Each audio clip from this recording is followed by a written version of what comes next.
Hi, good evening, everyone. So I'll just give a quick introduction to our speakers, the three of them today. Haripriya has been long fascinated by the science behind the food on our plates, with a background in food technology and natural resource management. Currently at Dakshin, she is working to illuminate the complex, interconnected nature of India's fish meal and fish oil sector. She studies the ecological and socio-economic challenges facing Indian fisheries and collaborates with diverse stakeholders across the value chain to build pathways towards more sustainable and just seafood systems in India. Meghna's deep passion for fisheries and marine conservation drives her research at Dakshin Foundation. She enjoys fieldwork and interacting with coastal communities, and she values interdisciplinary approaches that integrate diverse perspectives into fisheries research. With her work, she aims to promote sustainability and equity in the sector through collaborative and holistic research. And finally, Garima spent her early years in the mountains of Uttarakhand, but a single visit to the coast quickly redirected her curiosity towards the ocean. Currently, she is a marine researcher at Dakshin Foundation, where she studies elasmobranchs and the rising issue of contaminants like microplastics. Her work is primarily based in Malwa and Maharashtra, where she also leads a long-term monitoring program for sharks and rays. And hand it over. Thank you. Yeah. Hi everyone. Thank you so much for coming. Yeah, it's also a rainy afternoon, and despite that you have all showed up. It really means us a lot. So starting with the lecture, I just got to know that a lot of you are coming here for the first time in the Science Gallery. We'll try to keep it simple and understandable for everyone, and I hope you like our presentation and you feel it is a fishy presentation in a good way.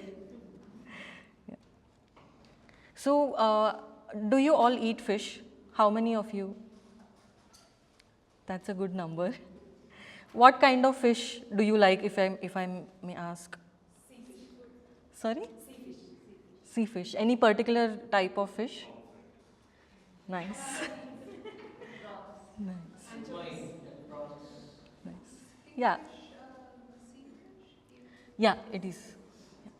Yeah. Yeah. Good answers.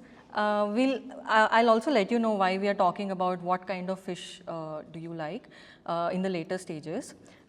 Before that, if you can also tell if you associate it with fish in any other way, like do you like fish for its aesthetic value, or do you know some interesting cultural stories behind them? And also by fish, in this entire presentation, we mean seafood in general. So fish is just the word that we are using for seafood. Yeah, so if you can tell any interesting stories or instances that you would like to share regarding the fish.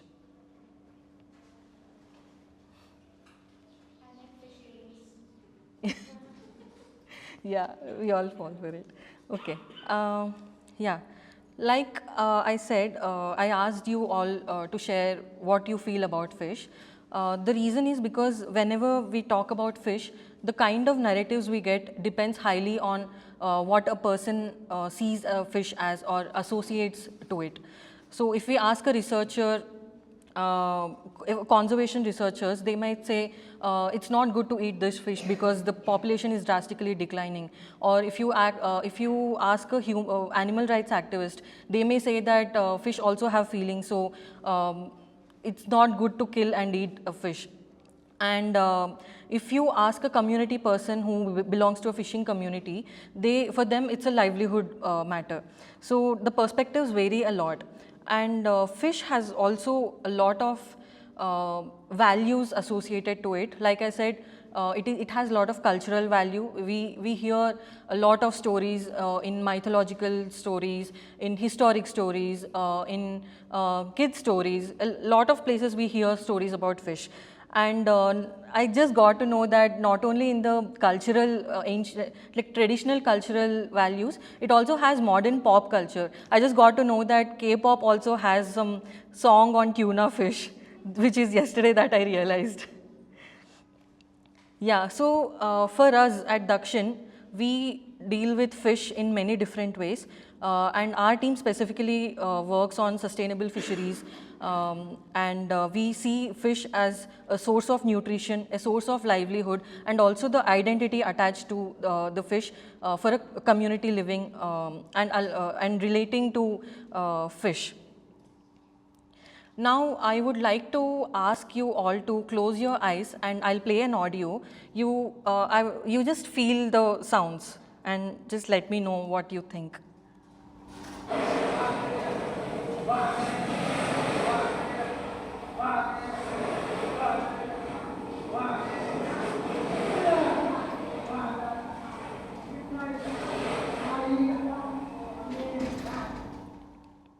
Yeah, what do you think of this?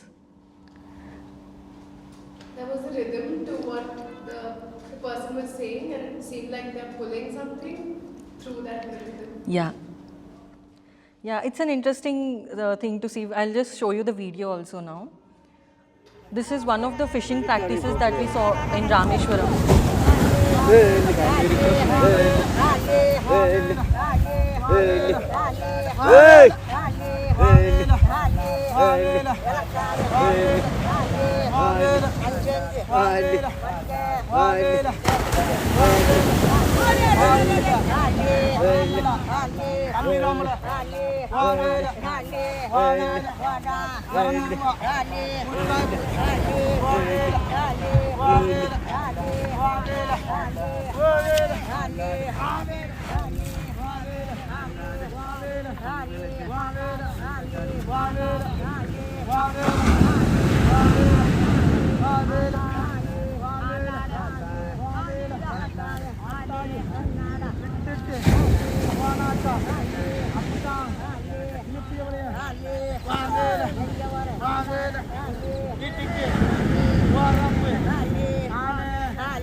So this is the fishing practice called the shore scene fishing. What they do is a lot of fishing communities, within the community, a lot of people, they come together, they own the net in a shared value, and they put the net in the sea, which is very near to the shore, and they drag the fish from both the sides. So being on the shore, they are kind of fishing then in the near shore waters. It is also one of the traditional fishing practices in India. And talking about fishing practices, how did historically fishing emerge?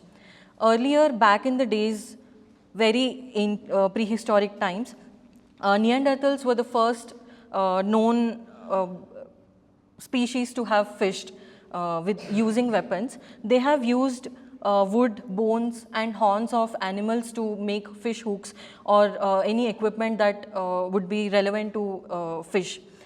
And archaeologists not only depend on the all these equipment that were excavated from these archaeological sites, but also a lot of cave paintings and inscriptions and carvings on walls of the ancient historical places. And yeah, with time, they also realized that they need to have a secured food source for their communities. So they started to hunt more, and with time, with the trade also expanding, the fish and other seafood have gotten a lot of economic importance to it. So they have seen a trade value increase in it. And yeah, but surprisingly in medieval periods, we see that not a lot of fishing practices have been invented. Whatever the fishing practices were there, be it using a long like line fishing or fishing net or fishing hook, everything have been documented in the ancient historic times. But whatever the types of fishing have emerged later were based on the combinations and combinations of different existing fishing practices and also the material that they were using. And yeah, they have improvised a lot in terms of infrastructure, in terms of the equipment they use, and also the trade routes have increased. So that led to a lot of changes in the way that communities associate with fish. And in modern era, industrial revolution has started, and paddle boats were introduced, sailboats were introduced, steam boats were introduced, and also gradually with industrial revolution, of course, mechanization happened in the fishing industry like in any other sector. And after that, they also came to know that hunting is not the only way, but culture of fisheries is also another way to obtain fish. So, and when we also see Indian landscape, there are lots of fishing practices currently. And how did this, okay, I'll just take you through how the fishing landscape has changed in India. Earlier, we had very traditional fishing practices using canoe boats, sail fisheries, but during post World War, Second World War, there was this introduction of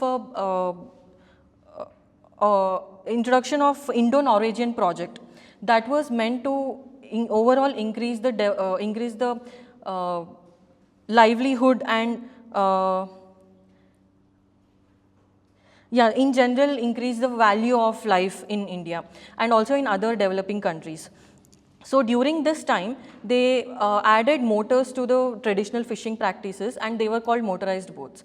And later they added various mechanized equipment to the boats and increased the scale of fishing, and they called it mechanized fishing. And there are lots of mechanized fishing practices currently running in India called trawl fisheries, purseine fisheries. I'll just brief you about what and how these work so that later you will know about the sustainability aspects of these fishing methods. One is the shore scene fishing you can see in the first slide, first photo. That is, you guys also have seen the way the net is pulled and how it is operated. And second one is, there are some very regional traditional practices. For example, the green one, it's a trap kind of fisheries operated in Rameshwaram area. And the other one is cast net. We see very frequently in movies, and a lot of traditional fishers do this. They just take a net and cast it in the sea and then pull whatever comes in it. And then there is gill net fishing. You can see the net over there. That is gill net fishing. It's very thin, and the reason it is called gill net is because fish, when they try to move from one spot to other spot, they get stuck in the net through their gills. So it's called gill net. And yeah, we have sailboats. The last one we see is also a kind of trawl fisheries, but at a very small and traditional type of trawling. And then when the mechanization and motorization have started, this is the kind of the second row, first photo, is the photo that shows the current trawl fishing boat. And the mechanism of the fishing method is that they put a very long net. Sometimes it can be about a kilometer in length. They put it in the sea. It has weights to attach to it, so they sink in the sea, and then they drag everything on its way. So it's not like they're targeting one thing in specific, but literally dragging the net on the sea floor, and also sometimes they do it in the mid waters. So yeah, they just drag everything on its way. And the last one, the boat is not visible, but this is called purseine fishing, which is a very large scale fishing operation. Even here, the net can last up to some kilometers in length. And they go around, they spot a school of fish, they put the net in a circular way and then pull it up, so it becomes like a purse of a the purse we have. So it's called a purseine fishing net. Yeah, now that you know what types of fishing practices are there, how we associate with fisheries, we'll go into sustainability aspects of it. For that, Haripriya, my colleague, will be taking over.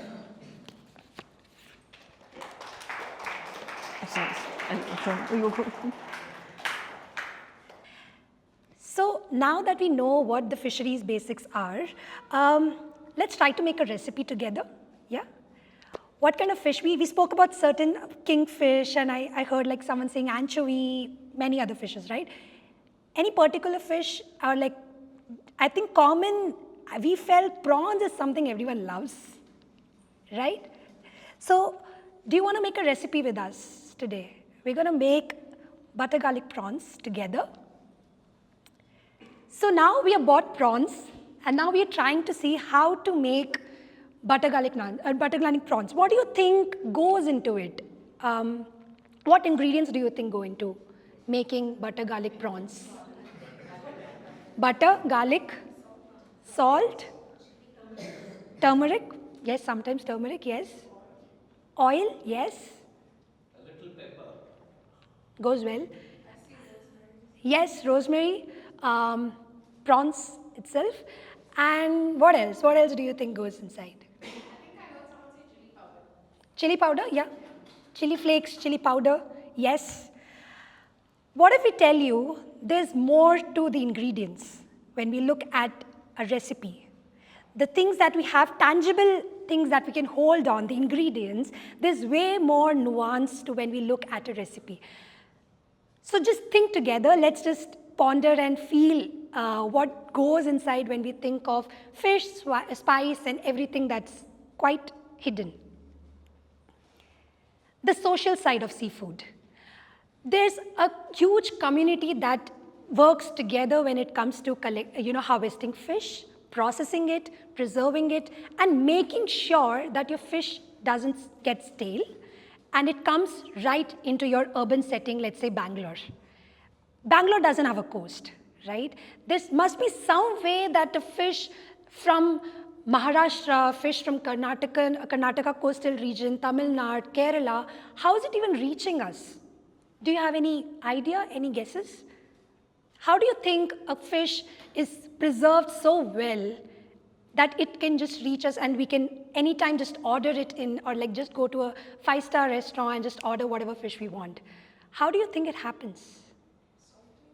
Salting, yes. Icing, yes. Who does the icing? The people who are behind the entire value chain of fisheries.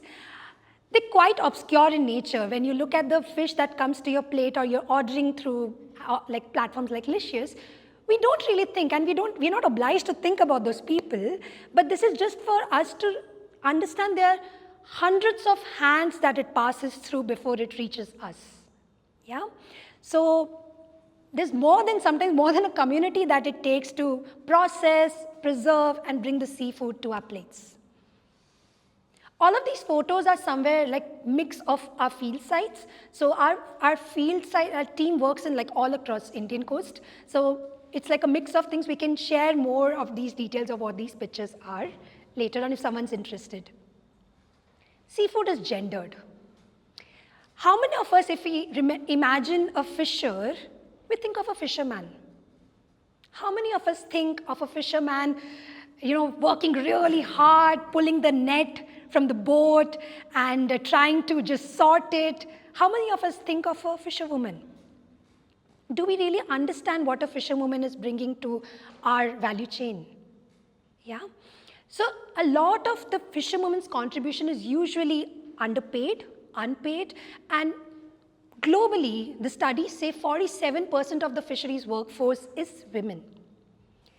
And the wages, when you go down to the field and you talk about the wages disparity, it's quite stark and also not very shocking, right? But there's a huge difference between how do you perceive a fisherwoman's contribution and a fisherman's contribution. Usually they are, when you think of a value chain, you can think of someone harvesting the fish, someone getting the fish to the shore, someone trading the fish, yeah? And then someone either taking it for drying, which we call karwad, and we have different languages, different words for it. Then some of them are exporters, big giant players who know how to ice, who know how to salt, and they would transport it to miles and miles and miles away from the coast. Yeah? So there, usually women play a very crucial role when it comes to the post-harvest preservation, like salting. You said about the salting part, and also removing the offals, the intestines, the gut, the cleaning part of the fish, which is usually the stinky, the smelly, the messy part of the value chain. A lot of women are involved there. Some of them also support their husbands, and they try to provide livelihood and also like the food security, the job security for their entire house. Seafood is migratory. And we're not talking about fish here. We're talking about people. People are migrant. There's so many migrants that travel away from their houses, away from their own areas to get some job in some other part of the country where they don't even understand the language. And it's not very unique to fisheries. There's a lot of evidence in the agriculture sector and any other textiles industry. We see so much of migration. Similarly, in seafood sector, a lot of migration happens, and the seafood sector is thriving because of immigrants. All these people, there's a quote here. We went for our field work in Bangalore, and we spoke to a person who could speak Tamil. And it was very surprising for someone who has just started working in fisheries. I speak Tamil, and when I spoke to them, they could understand what I'm trying to say. And then we tried to get into how did they even come there. Bangalore is west coast. Tamil Nadu is east. Why are they traveling all the way away from their home to find job in a different coast, right? This man works as a crew member in the trawl boat. Meghna spoke about the trawl boat. Trawl boat has at least 5 to 6 people. If it's a giant boat, then maybe even 10 people working in one boat. They go for 10 to 12 days for fishing, and when they're back, everyone comes back except for the crew. Crew stays in the boat for the entire season. And when they say season, season means 7 to 8 months at a stretch. They're staying in the boat, they go, whenever there's 1 day break, they take rest, and again they go back to fishing. So a lot of our seafood sector is thriving because of the migrants. Just like any other sector, seafood is political. There's many cases of declining the rights to their access to resource. Some of the fisherwomen who use the drying yards for ages, for generations, are losing the access to those drying yards because of many infrastructure development projects that are coming in limelight right now. And so many of them have to cross Indian boundaries to fish. Because of the lack of fish in their own Indian territorial waters, they are obliged to just cross the borders. Especially in Rameshwaram. How many of you know the Rameshwaram story of someone crossing Sri Lanka and going to Sri Lankan borders? Anyone has an idea? Yeah? Yes. It's quite a recurring thing when we see in field, and we see a lot of protests, which they call poratam. There are so many protests around the government offices to release all the people who have been arrested there. And the conditions that are quite inhumane. And you can't really blame Sri Lanka for that matter, but it's just how the political scenario is. Yeah? So the treatment of those people is nothing less than a prisoner who has been caught like a criminal charge, right? So that is how these people are also facing those struggles. Seafood is risky, it's precarious. There's so much that goes when these fisherwomen sort the catch, and especially when it's the catch that's iced already, like there's already an icing done and it travels from the shore to some sort of processing plant. And all these fisherwomen usually go and sort and remove the shrimp shells, the prawn shells, because we get those degutted and those shellless prawns in our houses, right? When we order, how does it happen? There are women behind who are working in very cold conditions because the entire ambient the air is controlled so that there's no spoilage of any kind of prawns, and they usually are not provided with any gloves. In fact, they don't want to use gloves because they find it very difficult and it starts slipping their hands. So they usually use their bare hands to clean it, even especially for the crab. Someone that doesn't even know there's so many different types of meat in one single crab. Yeah? So it's a gourmet variety of where is the crab meat coming from, which part of its shell, body.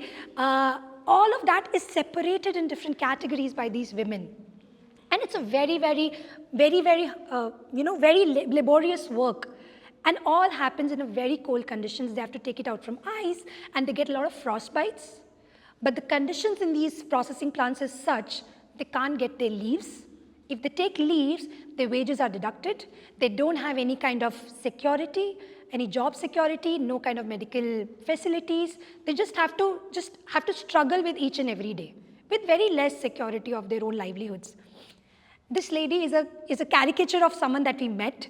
Her son and her husband were caught in Sri Lankan waters, and this is right before the Christmas. And they were just waiting to go catch some fish so that they can just use it for the Christmas food and gifts and whatnot. Morning, she gets a call that her son and her husband are arrested in Sri Lanka. Husband got released.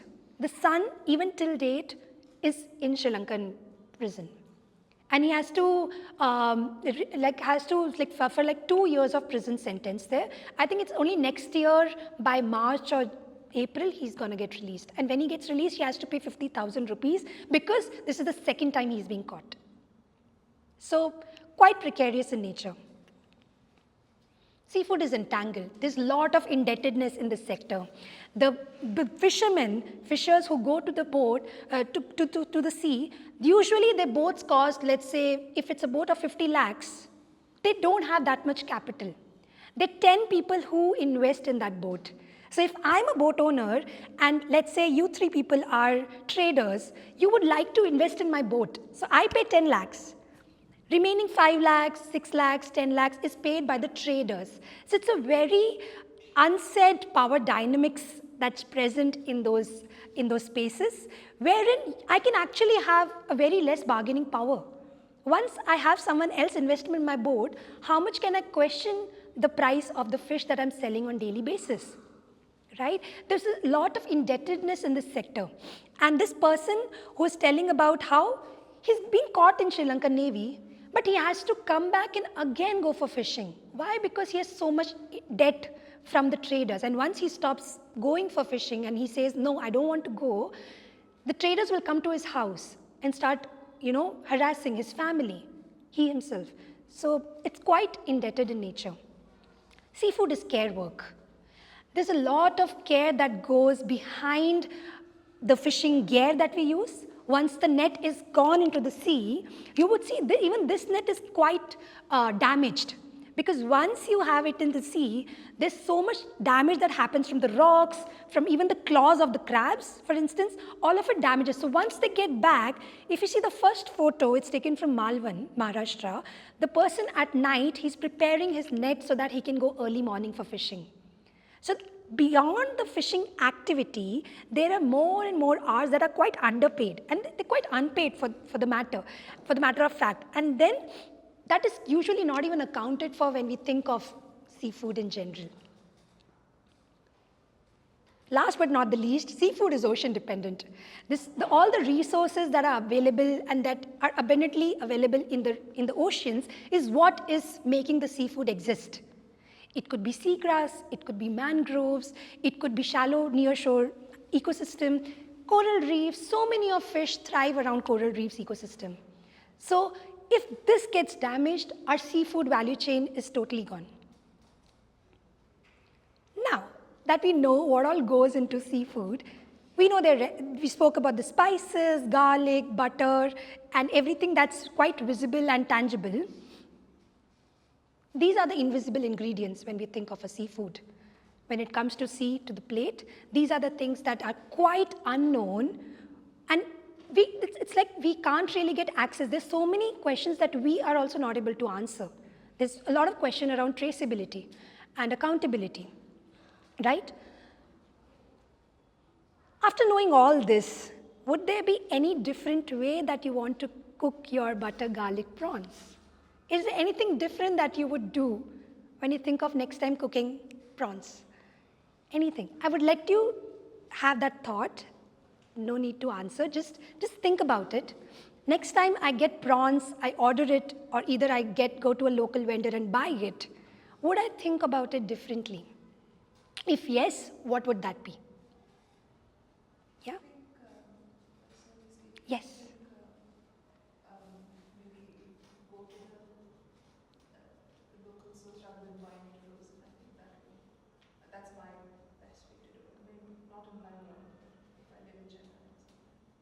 That's actually the very good way to reduce any kind of impact that we are not really intended to, make any kind of unintended impact in the value chain.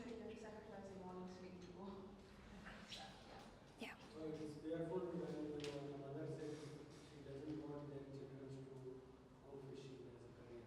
Yeah. It's quite, yeah, it's quite a, The father and son missing. So there is no solution for it. yeah. So what you say will discourage us from the leadership. I would let you be with the thought because that's one obviously very pressing thought that might come to you. How would we make it as a attractive career or use the technology or any incentives or anything? Your direction is towards making it attractive or safer, or how Dakshin contributing to this sustainability model? We want to let fishers be. What we are trying to think is that we don't want to make choices for them. Like sweetwater fishing encourages sweetwater fishing like fish ponds so that their tradition continues. Is there a solution? Fish farms are usually also coming up with a lot of baggage of like sustainability, but it's a very interesting take that you're thinking of. If not the wild capture fisheries, should we think of something that's pond, which is more controllable? From our side, we can control the, In the community, yes, no sea ventures, yeah. not dependent on the waves or rain. Is it an alternate? Uh, I don't know. Yeah, so which is where the point of identity comes in. We don't want to break into the way that they perceive themselves. They perceive themselves as fishers, not just this generations. From traditionally, like generations and generations, they think of themselves as fishers. They think of sea as their space of work. And when that gets jeopardized, when we start questioning that itself, we're just bringing more and more complex, even more problems in the system. So instead of asking them what we do, instead of asking them that, can you think of something else as an alternate livelihood, we sit with them and discuss very participatory way that what do you think are the challenges that you're facing in your current role? Are you thinking of switching? If you would like to switch, what kind of job opportunities are you seeking?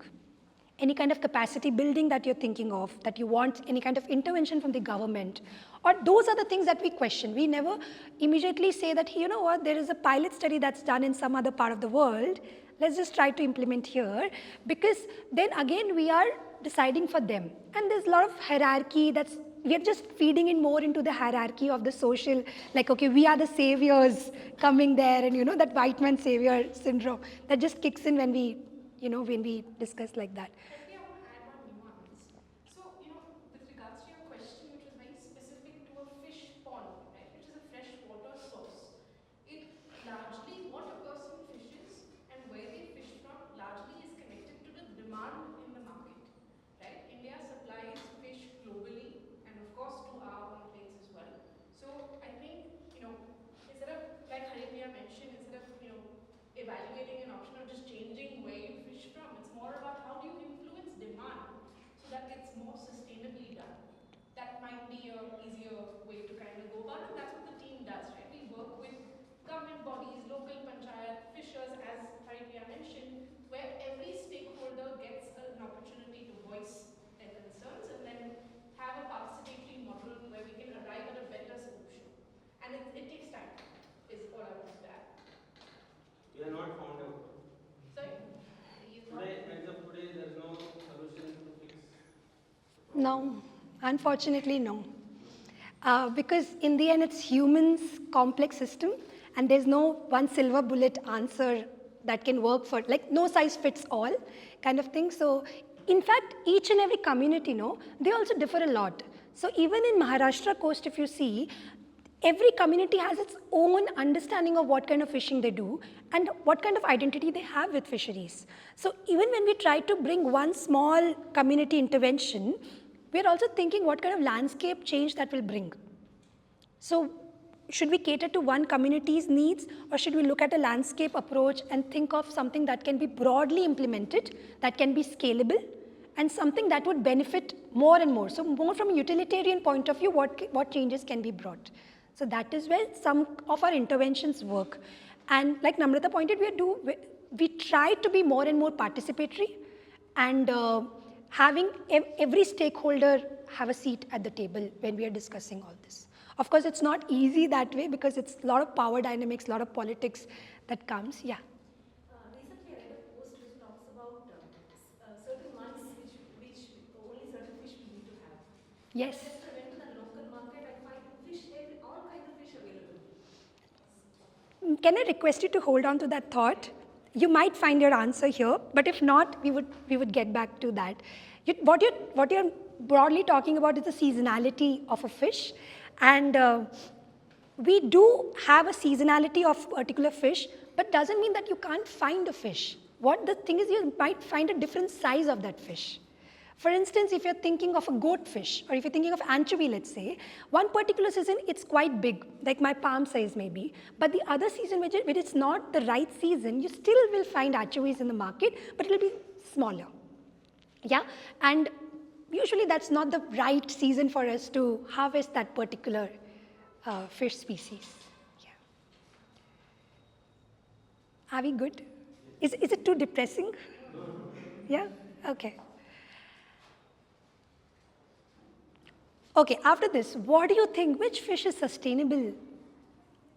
In this beautiful, colorful baskets of fish, which one do you think is sustainable? I don't know. Do you know these fish varieties? Like, let's start from there first.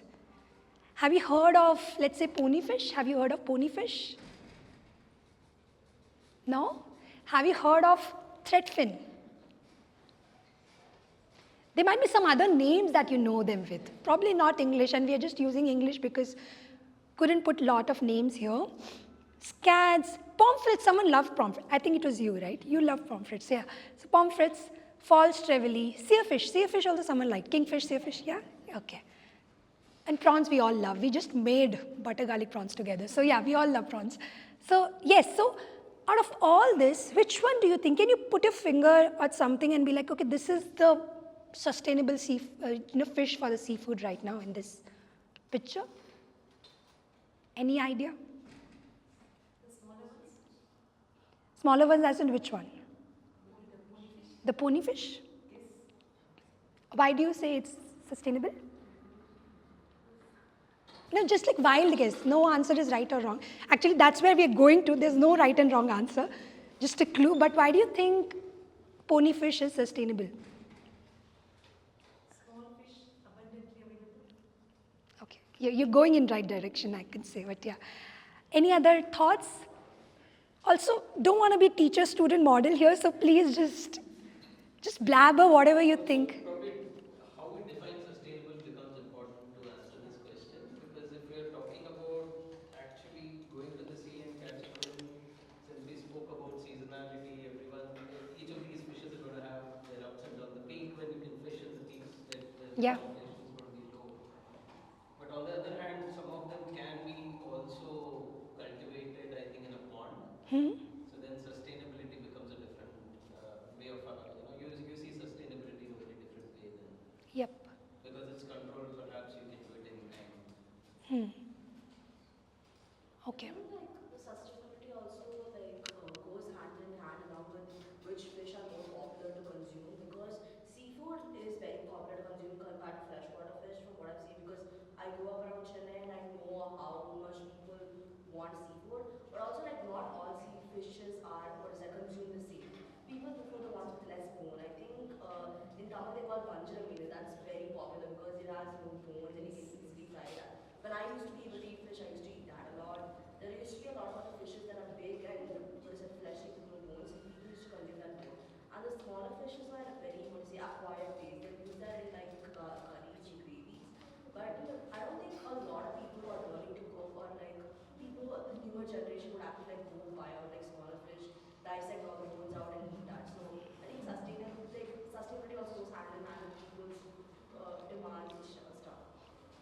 Absolutely, I think you nailed it. How so much of consumer preferences are, that also governs the sustainability aspect of how are we putting pressure on certain fish species versus how are we not consuming some of them even if they are in season. Yeah, so that also governs a lot of our sustainability discussions. So in this discourse, we just understood that you can't look at the fish and be like, this is sustainable fish, or this is not a sustainable. Yes. Okay, that's a very good question. I should have started from there. Sustainable has many, many things. So just think about whatever let's think from food point of view here. Whatever you're eating today, do you want to continue eating it? Yeah? Something that you love. Any kind of dish that you like. Do you eat seafood though? Yeah? What is your favorite seafood? Prawns. Great. Okay. What do you like? You like prawns? Yeah? Okay. Do you want to continue eating prawns for life? Yeah? You want to have? That's such a stupid question, right? Like, what? Is that what you want to say? Yeah, it is. But like, do you want to continue eating prawns? That itself is the part of sustainability. A small part of it. There's many more parts of what do you mean by sustainability. But if you want to break it down to something, think of you want to continue having thing that you're having today for yourself and also for the next generation. Yeah? For your friends, for your families, you want to continue having prawns all your life, and you want to make sure your kids also have the prawns. Yeah? So that is where the sustainability is. So when we're talking about sustainable seafood, we're saying, what do you think in that, remember that definition, what do you think is sustainable seafood? Do you think a fish, particular one fish can be sustainable? Yeah? So let's think of prawns. How do you think prawns can be sustainable? How do you can make sure that you always have access to prawns? You always have a shop that sells prawns. That is how you ensure. How do you think that shop will always have prawns? When the sea has prawns. Yeah? How do you think sea always will have prawns? When the sea ecosystem, the environment, the temperature, everything is favorable for prawns. Yeah? The day the seas collapse, when the day you feel like, oh, the temperatures are too high for the fish to survive, like let's say for climate change, for everything, you feel that prawns cannot survive anymore. Do you think that shop will have prawns? Do you think you will have prawns? Do you think your family will have prawns? So this is what we're trying to say. How to make sure that everything that goes from the sea, we'll forget about the fresh water for now, we're thinking of seas, oceans. So how do you think from there we can ensure that something is always available for us? Yeah, to consume. Did I make sense? Little bit. Little bit? No? Too complex? Okay, I think it's on my part. I should break it down a little more. But we can have a little more conversations in the end, or in between. If you feel like it's just too complicated, just say. Yeah, if you feel like, oh, so if you feel it's just too complicated, just the way you said, just raise your hand and be like, this is just some thing I don't understand. Yeah, you can just say that. So just coming back to this, that now we just understood we can't put a finger at a fish and be like, this is sustainable seafood, right? So what accounts for sustainability? This is just a very broader level understanding. We're not going in very deep discussion around it, but very intuitively you can think of environment. You would think of environment being conducive enough for my fish to thrive. Yeah. You would think of not having a lot of different species that are not even getting consumed. What do you see in that center photo? What all species do you see? Ray, stingray? Stingrays are the bottom color fishes and the ones that can't be really consumed because either they're too bony or they're not really flavorful, the ones Yeah. that are discarded. Yeah, and they're in such bad shape when they come to the shore. Yeah, it's just waste. And you can't really do much about it because it's already stale enough for you to consume. You're just gonna get some food poisoning and stuff, and you even try to be more sustainable. No, I want to consume all of this. You're just gonna create more health implications for yourself. When you see on the left side, that's what fish do you think it is? Anchovies? Anchovies are great for health. We all have heard, right? They're good omega-3 source for us. And again, talking about seasonality, what kind of fish do you consume at what time is also associated with environment sustainability, ecological sustainability. And like we spoke about that fish, it's usually when you think of trawlers, when it's dragging everything that's coming on its way, it's not just catching your squids and pomfrets and everything that you can think of. It's also catching small fish. It's also catching juveniles. Juveniles as in immature fish that has not grown its size, mature size, right? All of this is part of ecological sustainability. Let's touch a little bit upon small fish.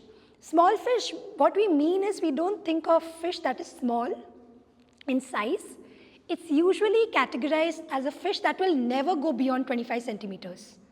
So your anchovies, your pony fish, what we saw that pony fish, all of this will never go beyond 25 centimeters. That's a thumb rule when you think of small fish.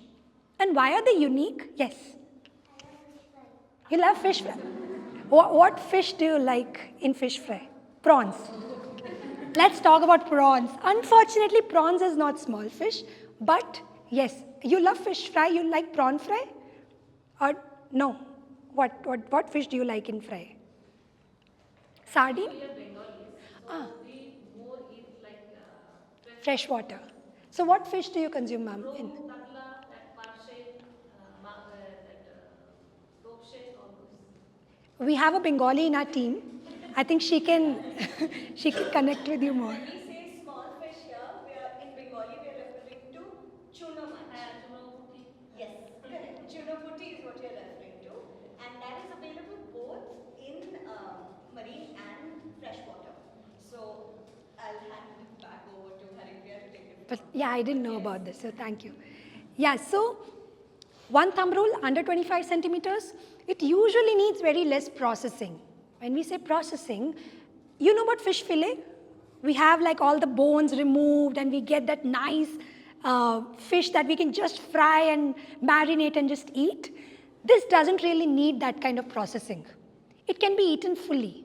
It doesn't have those hard bones that would just, of course, you might get choke at on any fish anyway, but still it doesn't have that kind of, it has very soft, chewy bones.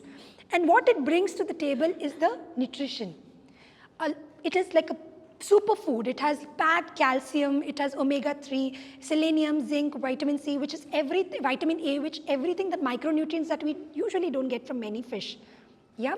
So just touching a little bit about small fish, because this also is related to sustainability. One thing with them is they are from low trophic levels. Do we understand food chain? Food chain? Yeah. Small fish eaten by a bigger fish, biggest fish, yeah? So these belong to the small fish category, the primary consumer category, yeah? So they generate very quickly. So quickly as in not like quickly, but like they have like different spawning period, and their reproduction is quite higher as compared to a tuna or like a shark or stingray for that matter. All of them take a lot more time, and their fecundity, like the kind of number of offsprings that they have, is less. But for this, usually you've seen fish in schools. These are those fishes. They quite, they go in schools, and they have like, the reproduction rate is quite higher. Reproduction rate, yeah. And last but not the least, we have combined social responsibility and economic fairness together. However, they are topics in themselves. You can deep dive into the social responsibility part, and you can also discuss what does economic fairness really mean. And who are we talking about? Are we talking about fishers? Are we talking about the fisherwomen? So from each context, I think the definition of the economic fairness also changes. Yes. No, please. No, please don't stop. Yeah. Yeah. Yeah, we're talking about fish, but in a context of how humans work with fish. Yeah? So we're talking about fish as, okay, its own animal species, but how do I interact with fish? How do you interact with fish? You love fish fry, right? Yeah? How do you make fish fry? Because you mix ingredients. You mix salt, you mix oil. So that is something you are interacting with the fish. So we are talking about that part. Yeah, fish is in the ocean. It is not getting disturbed. We are not disturbing the fish. Fish is itself. But when we try to fish it, we try to catch it, then humans are there in the picture. As a fisherman goes to the oceans and catch the fish, right? then it's no more in the oceans. Yeah? It's in the society. It's in the human civilization. It's in the population. Now we are trying to eat it. Yeah, because we're catching it for different reasons. It could be different. Either you just love catching fish. You just want to go to a beach, just want to find that small fish, take into a bottle and come back. That could also be your reason. Yeah, but for fishermen, what is the reason? For fisher women, what is the reason? We're trying to catch it for a livelihood, for a job. Yeah, just like how we all have our jobs, fishers' job is to catch fish. Not like, we are not telling that it's their job, but like what usually they identify is they want to catch fish and sell it. Yeah? So we're talking from that angle. And also we're talking as consumers. We all love seafood. So how do we interact with fish? Yeah? We're talking from that angle. Yeah? So we are talking about fish plus humans. Yeah? So a lot of social injustices are there in this sector. How do you make sure that traditional fishers are getting their rights access? Yeah, so that is also something that social responsibility kicks in. So who do you think is responsible for the sustainability? Who do you think brings the sustainability, brings more sustainability to the seafood sector? Who do you think does? Consumers. Okay. Demand and supply. Demand and supply. Again, consumers. Yeah. Demand and supply. Who else do you think? Fishers, yes. Fishers, yes. Who else can you imagine, given all the things that we've discussed so far? Government, yes. Definitely. Very big role for the government to play. So, sorry? Markets, yes. Again, linked to the consumers, demand, markets, yes. Any other thought? Yes.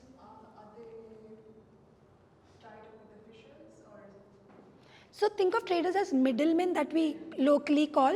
Yeah, so they are usually the ones who transport from one area to the other. Sometimes they aggregate from different fishermen and then they sell it together. What about your foundation? No, we are not part of the value chain per se. We're more, you can say from a research point of view, action research point of view, we come in, but we don't have any kind of business intention in the value chain. But do you help in sustainability as well? Yeah. So would you consider yourself part of this? We are part of the stakeholder, that kind of thing we are. So, but not in the capacity of being part of the node. Any kind of actor in the value chain we are not. But it's more from an intervention, from a more of a holistic sustainability side, we come there. Scientists or marine researchers are also from. Yes. And I think that's how it should be perceived. They are very much they have stake in the system because they're studying it and probably they're intervening, studying, doing whatever, but they are interacting with that system. So of course we are part of it in that way, but not the linear or whatever that value chain, we're not part of that, yeah. So we've spoken a lot, we said fishers, we said consumers, markets, traders. This is like just a very surface level, flow of how the fish is traveling. Right on that side is the fishers. Fishers are present there who just harvest. But if you see after that, there's so many players, right? Yeah, so just accounting fishers alone for sustainability is quite unfair. Yeah, because all the profits that you see, the capital is right here. Poultry farms, fertilizers, fish meal industries. So this is a value chain of a fish meal sector, aquaculture, which is where many of us do the research. So how the fish goes into that aqua feed for the aquaculture, right? So we study that. So we've just picked that example. But a lot of profits are right here. They're concentrated here. Yeah, so keeping accountable only fishers, it's quite unfair and it's also very unjust.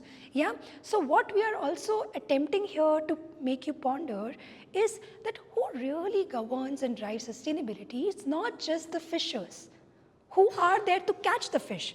But if you see right now, a lot of legality point of view, a lot of regulations are imposed on the fishers. Let's say the size of the net, the season that they should catch, and there's so many other things, right? So all of that is implemented and imposed on the fishers, and much of the meat is like present right here. So not much regulations are present. How should processing plants function? Are they abiding by the human rights, those kind of regulations, or are they giving enough leaves, the right wages, all of this? So those things are quite obscure right now. Yeah, so we're challenging that current scenario, and we're questioning that probably this is where we're going wrong. Yeah, and we want to question, when we question sustainability, it's not just someone who is catching the fish, but also how it travels and comes to a plate as, butter garlic prawns. So the question remains, which is also the topic of this discussion, is this fish or that fish? Do you think now this is even a question? Do you think this is the right question to even ask? This fish or that fish? So do you say this fish or that fish? Or do you say this fish and maybe that fish and something beyond that also? Yeah. So what here we are trying to say is, this is not to guilt trip you. Okay, this is not for you to say, let's just stop eating fish. You're just causing a lot of harm to the environment, to the people who are involved and everything. This is not for that. Yeah, the main agenda here is that also to make you realize there are many things that are hidden in this sector, and all of it is not your burden to fix as consumers, right? I have my own life to live. I have my own challenges. I have to do a 9-to-5 job. Then I order my prawns from Licious, and that's all I know, and that's all I care for. So be it.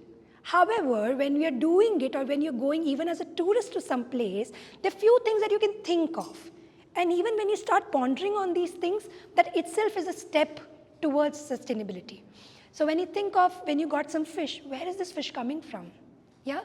Who caught it? It's a very difficult question to get answers for because of the lack of traceability across the value chain. But who did that person really caught? Is it a small scale fisherman? It's a trawl boat fisherman? Who is he?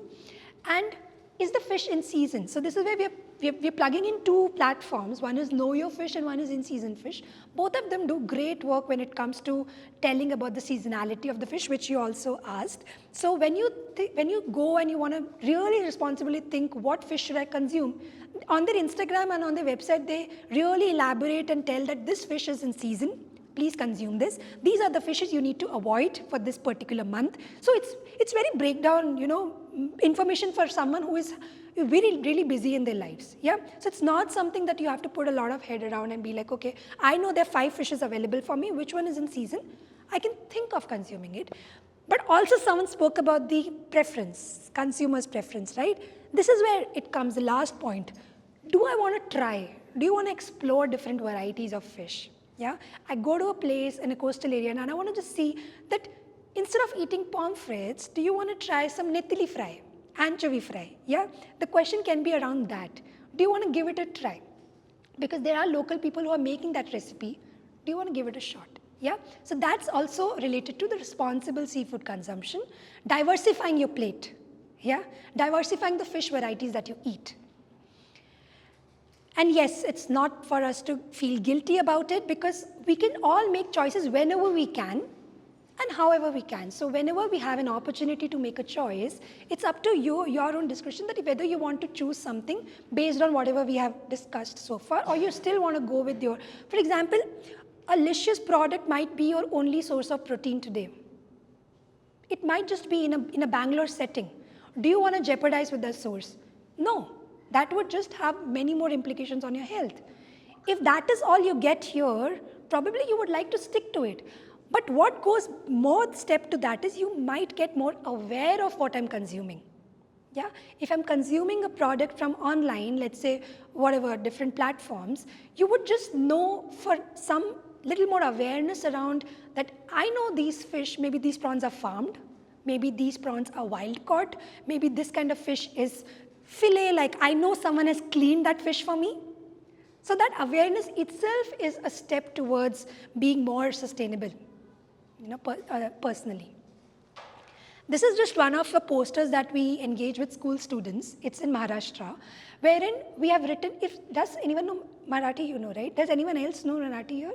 You know Marathi. Okay, great. So you will be able to understand. So these are very entertaining sort of lines, two catchy lines for each fish based on what is the micronutrient that is abundantly present in that fish. And all of these are small fish. And what kind of, so there's specific thing on maybe something is helping you grow muscles, maybe something that's helping you grow better teeth, or, something that's good for your blood, like rich hemoglobin and all. So it's a different way, and these are all medically supported. So all of this data was firstly taken from Indian Council of Medical Research. So whatever they feel is the right recommended dietary allowances, we have matched it with what species, what kind of micronutrients it has. And then we have matched with it. If we feel that it has it's crossing that target, we have put it like that. So it's a very pilot work that we have done. We're trying to scale it up, make it more and more like methodology wise also we're trying to make it like more streamlined. But this was one attempt for us to also understand, just test waters in Maharashtra and see how our children, perceiving this kind of information. And they pretty much loved it. And they also loved the stickers. There's some of the stickers present there for you to also take. But these are just ways of engaging with citizens and also seeing how we can bring that change. And these things takes years and years. How someone spoke about, did we find the solution? It's very difficult because they are quite dynamic, just like how we are. Also, their aspirations are changing every now and then. Probably they don't want to be fisher anymore. They want their children to get educated. They want them to go out of the coastal community and fetch a life for themselves in what they call it AC rooms. They want AC rooms jobs. Sometimes that's how we hear, narratives. And this is where the cultural, the philosophy that comes from our side also, which is something that would also, hopefully you also resonate with. What we feel is that communities should have right to access to the food, nutrition, livelihoods, and should have right to, pursue whatever kind of fishing methods they have been pursuing for generations. They should still have the rights to those spaces. Also, thinking about fish, it has a very, very intrinsic cultural component associated with it. Yeah, there's a social identity around it. And like that, a lot of fishers suffer a lot of social stigma around fishing. Yeah, the kind of associated smells. Yeah, when they go travel in public transport, you must have seen in Mumbai side, the women that they get into public transport, there's a lot of stigma around, a lot of judgments that are passed for their livelihood. Yeah, so just acknowledging those also makes a very big difference when we are trying to be more inclusive and more sustainable, and we're trying to give them the space which they deserve. And yes, it's not just about nutrition. There's a huge cultural aspect related to the fish. And here is a QR code. You can get a lot of reading there about what to really mean by khane ke liye bachao. This is a Hindi version of saying, saved, see to savor, like you have to continue having the fish that you are already having the access to. And the basic idea is not to conserve fish, but to rather use it for its bigger utilitarian value, which is like you have to continue having the access, and especially the fishing communities, which harvest the fish, yeah, which are the custodians of the sea. They are closer to shores for generations and generations. This is a small plate that's made by one of our akkas in Tamil Nadu. This is pony fish rasam that you can see with rice. Also some vegetables, but it's an anchovy tokku. Tokku is like a thick chutney with tamarind and all. And it's another fish, a different kind of fish that's cooked in banana leaf. So you can make small changes, and that would long term can have big impacts, but don't take the pressure of the entire onus of bringing sustainability just by yourself. You can do it one dish at a time, one fish at a time. Yeah.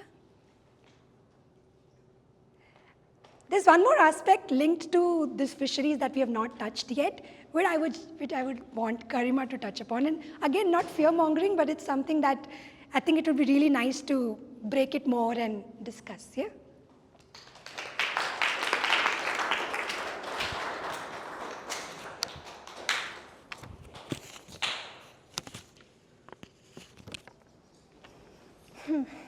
Okay, hi, I'm Garima, and just to start, just before I start talking about what I'm supposed to talk about, these are a different set of pictures that I collected online, but all of these pictures have something in common. Any guesses? Something really invisible that you would never think about, but it's present in all of these things. Wow, yeah, bullseye. Yeah, so the first picture is an Asian water buffalo, then you have the Mount Everest, you have the human brain, you have clams, mackerels, that's sugar, that's a seabird, that's supposed to be air. And in the far left you have salt, and one on top is the fetus, and you have obviously the red blood cells. Yes, so I'll be talking about microplastics and the work that we've been doing for the past 2 years in collaboration with the IASC, Indian Institute of Science. So as a, yeah, so just like this is our latest work, but you can see there's quite a lot of studies on how microplastic is quite present everywhere. I would say at this point, I would say it's present in me also and all of you. But we've found, people have found microplastics in clams, in commercial fish species, almost all of, quite a lot of them in India. Then you have different accumulation trends in marine organisms. You have microplastics in Mount Everest. You also have microplastics now in the Antarctic snow, which is really surprising, in drinking water, in deep sea fishes, in human blood, and even in human placenta. So you can quite see from these many studies, which are quite very few out of the amount of studies that are actually there out there in like Google Scholar, things like that. So yeah, I'll be talking about microplastics, tiny trash, which won't leave us alone. They basically, they came, they shed, and they conquered our lives. Starting with what microplastics are. Microplastics are, so this is a very, this is a red fiber under a microscope. Anything, any small fragment which is less than 5 millimeters in length diameter can be classified as a microplastic. Again, this is, there are various different types of microplastics with respect to shapes and sizes and colors. They can take different shapes and forms. So first you have a microplastic small sheet, you have a film, fiber, this is a foam ball, you have a bead, and you have a fragment. So again, different types of microplastics can take different types of shapes based on how the environment has broken them down from bigger plastic pieces, and different colors based on how, where they were sourced from. So this is green because it might have belonged to a fishing net. That fragment is green, is blue because it might have belonged to a like a blue can or like a bottle cap or something like that. So where do the microplastics even come from? There are two different types of microplastics based on the source. So the ones on the left, you have what we call primary microplastics, which are formed into those tiny forms. So for example, litters, you have these small pellets that a lot of factories use as a first, as their base thing to create something in the later stages. So for example, a plastic bottle can be created from such small pellets. Like I'm kind of feeling guilty saying that I've used that kind of a face wash when I didn't know about these things, but face washes have the small microbeads that are supposed to like exfoliate or do something, but I don't think it does anything. But those things have really small beads which are pre-formed into those small sizes. Then the ones on the right are something we call secondary microplastics, so these are macro, okay, these are something that you can touch and feel and you can interact with, but once these, for example, these are ghost nets, when they're let out into the sea due to various geological processes, you have UV rays from the sun, all of these processes kind of break it down and give you small pieces like these. Yeah. A lot of people would think that microplastics is a very new trendy thing that people are talking about just now. But if you think about it, after the World War II, plastic boom was really real. Like after World War II ended sometime in 1945.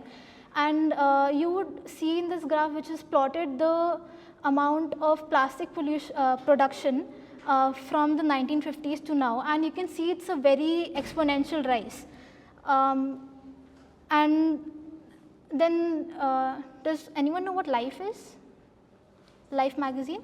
Yeah, so Life magazine back in the day, they were promoting this new lifestyle, the throwaway lifestyle of single-use plastics, where it would make things easier for the housewife so that she wouldn't have to wash dishes and stuff like that.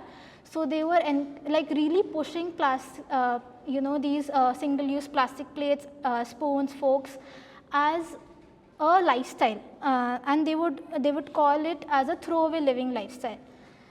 Then sometime in 1972 is when people actually started to see these small microplastics like floating on the river or sea surfaces. But again, the global response and the government response was always crickets, like they would never really bat an eye towards it. Then in 1990s, that is a decomposed body of an albatross, which is a seabird, and it's like primarily right now it consists of like bottle caps here, then you have like small plastic things in its gut. That was one thing where people started to like really pick this topic up of how and where are these plastic pieces that we are disposing of is going into. Then this person was a really, Dr. Richard Thompson is a really monumental figure in the term of, he is known as the godfather of microplastics.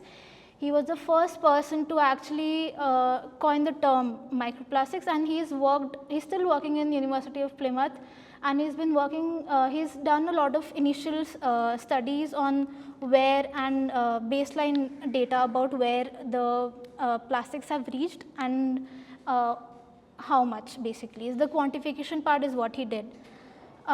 So from 2004, where this term was kind of named, to now we find it almost everywhere. But how are these microplastics even entering our marine ecosystems?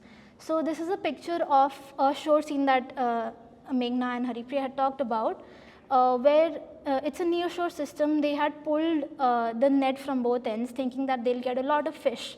Unfortunately, this is the only thing that they caught.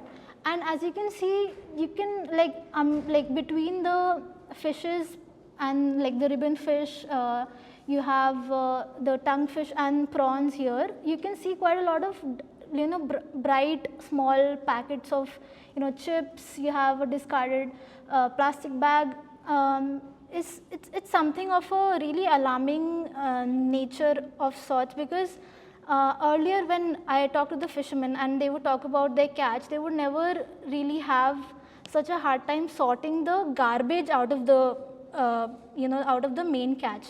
This is a huge problem that these people have also observed, that given that Malvan is in Maharashtra is also a huge tourist site, there's a very big problem of waste management. But this is where the plastic that you probably throw on a street or throw off the boat or somewhere ends up basically at this point. Yeah, so anything that you throw off, like somewhere around the street, floats through the rivers or leaches through the rain water and ends up in the sea. You have the sun acting upon it, you have the processors acting on it, then it breaks down into smaller pieces. You have things like the small zooplanktons and all the primary feeders which feed on these small suspended things in the sea. They feed on it thinking it's food. Then you have it entering the entire food chain. So you have the prawns eating the zooplanktons, then you have bigger fishes eating the prawns and the crabs, then you have ultimately bigger fishes like tuna, seared fish, king mackerels, and sharks and rays, all of those eating those. So, and then you have ultimately us eating them. So you have the boat which catches all of that and it comes onto our plate. So that is where most of the microplastic is coming into our systems, apart from it being in the drinking water and other air and all of these things. You also have one more thing that you need to worry about now. There is this term known as bioaccumulation of microplastics. So what do we mean by bioaccumulation? Bioaccumulation means that in a single fish, over time you have the pieces of different microplastics accumulating as it's growing in its life stage. So this happens when the fish eats up microplastics faster than it can eject and pass through its poop. So the particles mostly stay in the gut, whereas you have something known as nanoplastics as well now, which are even smaller than microplastics, which move into tissues. And we found them in fish tissues that people eat, which I'll be talking about later. But yeah, basically the longer a fish lives, the more plastic it collects, because it's spending a lot more time in that other environment. You might, when you read more about this, you might come into, read about these two different words. I would like to differentiate between these two words, because a lot of people end up mixing them. And bioaccumulation is the accumulation in one fish over time, whereas biomagnification is that one fish being a part of an entire food chain. So you have that zooplankton in the first. It has, for example, one piece of plastic, microplastic in it. Then you have a prawn, which eats 3 zooplanktons to fill up itself. So it has automatically 3 now. So that as it keeps increasing up the food chain, you ultimately have the shark with I don't know, so many number of microplastics that it didn't feed on exactly, it never went and ate those microplastics, but it indirectly ended up in its system because it was just part of the food chain now. And that is what is happening with us as the last part of the food chain, where we sometimes, given that I work on sharks and rays, there's a lot of people who eat sharks and rays. So you might think, if someone eats a shark, how much amount of microplastics which ended up being carried from all over the trophic level is now in its body, or even if you think about a fish, it would have quite a lot of it. So in the past 2 years, we've had 2 studies where very short-term studies actually, we were trying to see if there is any trend or not, or if it's worthwhile to investigate microplastics in India. The first question we wanted to answer was, do microplastics increase in concentration as they move up the food chain? So we're looking at biomagnification, and we compared 2 different actors of the food chain. The first trophic level being the primary consumers, and the second trophic level being the secondary consumers. Prawns, Indian anchovy, sardine, the gold striped sardinella, tonguefish, Indian mackerel, Indian oil sardines were the primary consumers, and the secondary consumers were the fishes that were feeding on the TL1 species. What we found, how we ended up, how do we see these? You can't see them through naked eye, so how do we process those samples? So we get quite a lot of various samples. We get tissue samples from the muscle tissue that people eat, those fillet samples. Then we get their gut, the fish's guts, and then we get their gut content to see how much is being actually assimilated, absorbed from the content to the tissue, and then ultimately to its white muscle, which comes to our plate in the end. What we do is we digest all that organic matter first using certain chemicals, and then we have this setup where you pour the liquid from the top and it kind of filters through that suction pump in the middle, and we have a filter in the middle. So with a certain pore size, we keep a filter which locks all the microplastics on top of it, and then once it dries, we keep that under a microscope to see, we scan throughout all of that and see per individual sample how many microplastics did we find. So these are a couple of examples: a red fiber, a green fragment, then you have a blue small particle, and this is a transparent fragment. Then we take these samples to something known as Raman spectroscopy, which helps us categorize the microplastics. So it tells us what kind of microplastic it is. Is it a polyethylene piece or is it a PVC piece or something like that? And it also tells us pigments. So that also gives us information about where it could have come from. So in approximately 215 fishes across Malvan and Kochi, we found that all of them had microplastics irrespective of which tissue we had sampled. Fibers were the most dominant. So fibers are known to be like end product of certain primary sources like nets or things like plastic bags or things like that ends up being fibers. Then which were followed by films and fragments. Then we found polyethylene and PVC, which were the most common polymers. So polyethylene comes from usually packaging bags and different bottles that usually people throw away just like that. And then PVC and all comes from what we associated were given in, we were in more of a marine ecosystem were boat coatings. So a lot of boats are made from fiber boats, which have paint coatings and stuff and things on the bottom to protect it from certain marine barnacles or things like that to stick, so that they don't stick on the bottom. So those are formed from PVC, those kind of particles. Then we also were looking if there is a difference between the microplastic quantity with respect to site. So we were comparing Malvan and Kochi. Kochi being a more anthropogenically active site, given it has a bigger port, more boats, more fishermen, compared to Malvan, which is a fairly smaller fishing area. We didn't find any difference with respect to site or habitat. So also hints at microplastic being uniformly spread everywhere, irrespective of the source. Then we didn't really observe any biomagnification was what we were trying to look at, but we definitely found bioaccumulation. So we did find microplastics being stored in one fish with respect to time, but we didn't find any biomagnification in the sense that TL, the trophic level 1, which were the primary consumers, and the secondary consumers had the same, almost the same amount of microplastics, which is a very, yes. Are barnacles on tortoise body also because of microplastics? Barnacles on tortoises? No, they're completely different. Yeah.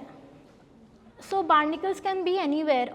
They can be. They just want to latch onto any kind of permanent support, so that they can carry on their life cycle. They can be on boat, like under boats in the bottom.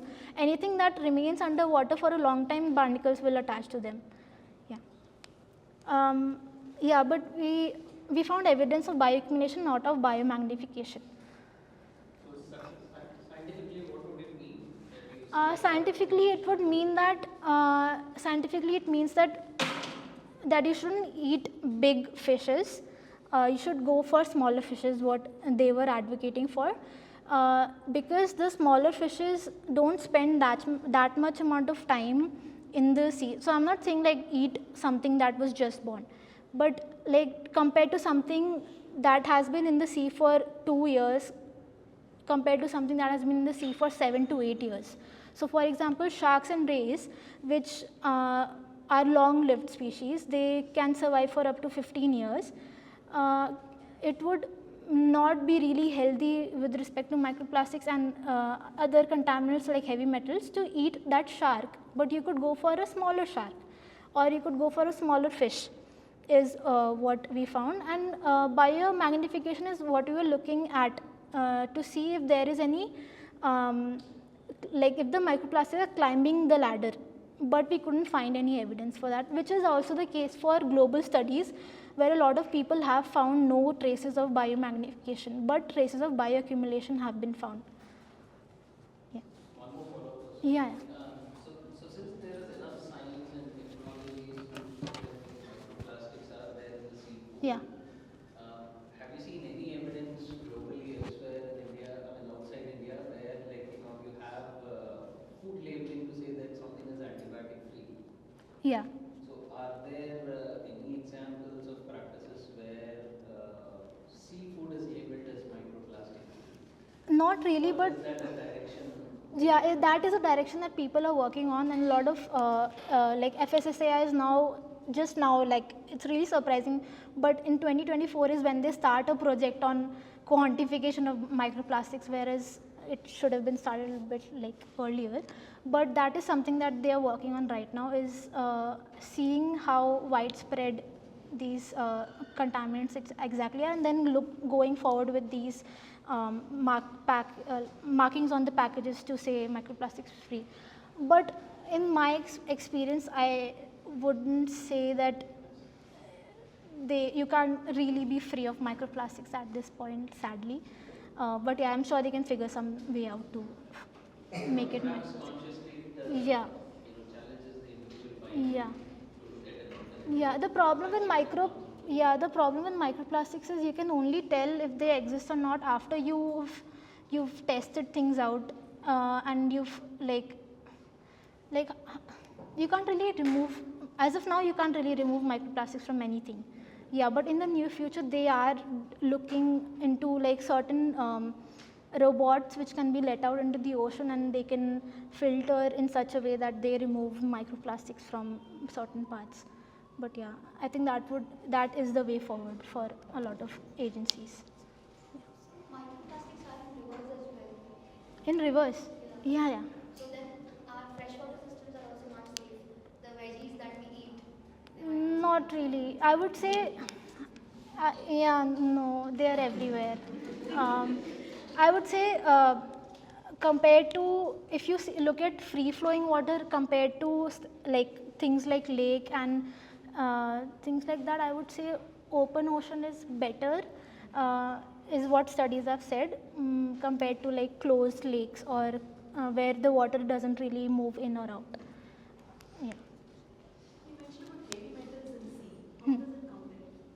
Oh, heavy metals from a lot of factories which are near the sea. So a lot of factories have to have water from the sea that they take in to cool off a lot of equipment, because a lot of heating happens when they are processing a lot of things, and then that water goes back into the sea. So when that water interacts with a lot of parts of that machinery, it takes in a lot of metals that are like getting leached away from that process. You have industries, then you have a lot of mines which are near these water bodies. So a lot of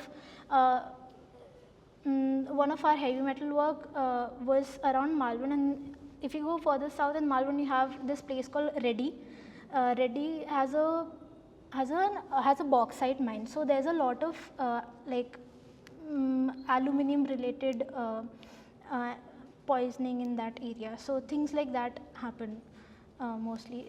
For heavy metals, it's less on the individual level changes that you can make, but more on industrial and a bigger scale. Yeah. Yeah. So the second study where we want to take it a bit further, and we want to see if there is any impact of microplastic exposure on the gonadal health, so which is the reproductive system of these species of spade-nosed sharks, which are very common in Maharashtra. So what we did was we used to go to these landing centers, and we collected approximately 48 shark samples as a pilot study to see if there is any relation between the amount of microplastics which are there in its gastrointestinal tract and their gonads. So we would collect their GI tract and their gonads and process them. And what we found was, again, microplastic was there in everything, and again, fibers being the most dominant kind of microplastic.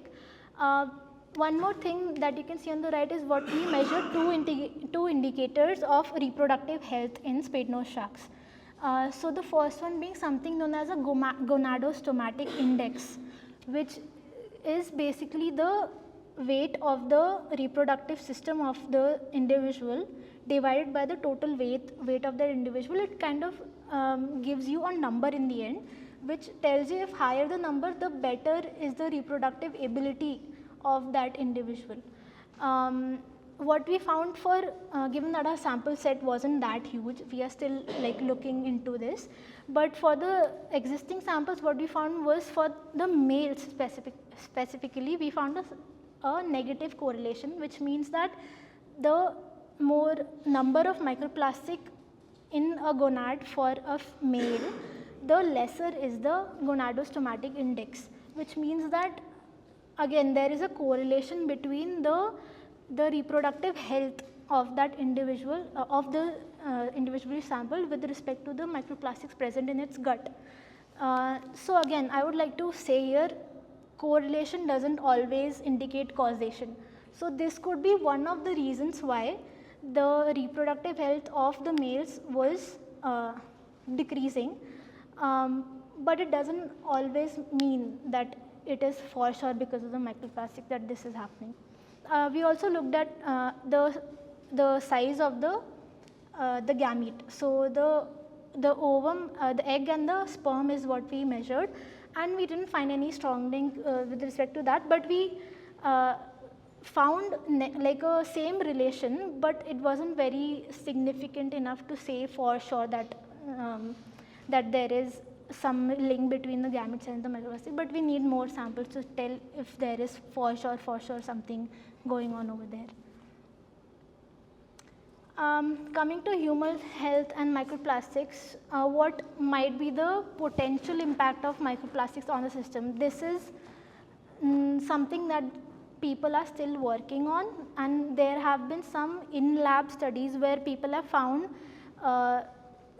some like direction of microplastics interacting with your system to show certain problems like neurotoxicity, then some respiratory related problems, or like cardiac problem, your problems with your gut.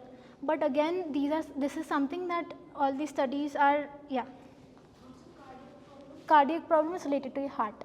So so some people say that the microplastic, some people I mean like some initial studies which have been again done in the lab have said that some microplastics react with certain hormones in your body to have, like, I don't understand the studies right now, but sometime in the future if I can look into it in more depth, I can get back to you. But there have been some indications of microplastics having not a so good impact on humans with respect to all of these problems. Even reproductive is something that people are still looking into. So to sum up what we know in these past, I would say since the term was coined in these past 20 years, we know quite very little about microplastics. We know that microplastics are there in our bloodstreams, they accumulate in our organs, we know they are there everywhere, they are there in fishes, in our drinking water. We know that smaller plastic pieces like nanoplastics can go into through our biological barriers and reach into certain parts like our brain, which a lot of medicines can't even reach there. But what is still unknown is something which is surprisingly a lot of people don't, like, research hasn't been able to answer, is that what are the long-term lifetime impacts of these things in being around us? What would be the safe exposure limits? For example, in heavy metals and all of those things, you have certain limits. For example, certain heavy metals are only safe in your body until a certain limit. So I think they will also come up with that kind of thing in the future, where they have safe exposure limits with respect to microplastics. So like these many microplastics per gram would be like good enough to eat, or you would be able to pass them through your body. Something that research is still looking into is whether these effects are reversible. Even if these effects are actually happening, are they reversible? But for now, I would just like to sum it up by saying that the current level of microplastics that are there in our body or anywhere else, you should not freak out about these things affecting our body as of now. You can consume things responsibly, but you don't have to be worried about it to that extent of such as things like heavy metals, because that has been more studied. But yeah, this is us being Lego figures in the future is a near possibility. What can we do? Yeah, what can we do as consumers, as people who interact with plastics every day?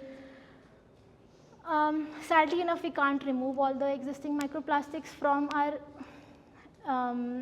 atmosphere, from our surroundings, but we can play an important part in slowing the problem, and we can prevent more microplastics going into the system or any kind of plastics by making and ultimately making an environmental healthier for our own sake. So things like reducing our waste, so not getting single-use plastics, not using a lot of plastic bags, then recycling a lot of things within your house. So like back in my house, we used I think it's a very common practice in all of your houses where you have like Kisan Jam bottles, you use them to store other things, not getting specifically plastic bottles to store the same thing which was bought in a plastic bag and putting in the plastic bottle again. Then things like, proper waste management is something that Dakshin is working on, especially in the marine marine realm. So Dakshin is working in Andamans and in Tamil Nadu on how to properly segregate plastic waste and how to dispose it, and then coming up with certain SHG groups to mitigate that problem a bit further. Then if you have the ability to support policies and support innovations that people are coming up with, that is something that you can be a part of, and ultimately making informed choices, knowing how much plastic does like a random piece of prawn have, or how much plastic does me doing certain activity contribute to the world. So things like that. Yeah, thank you.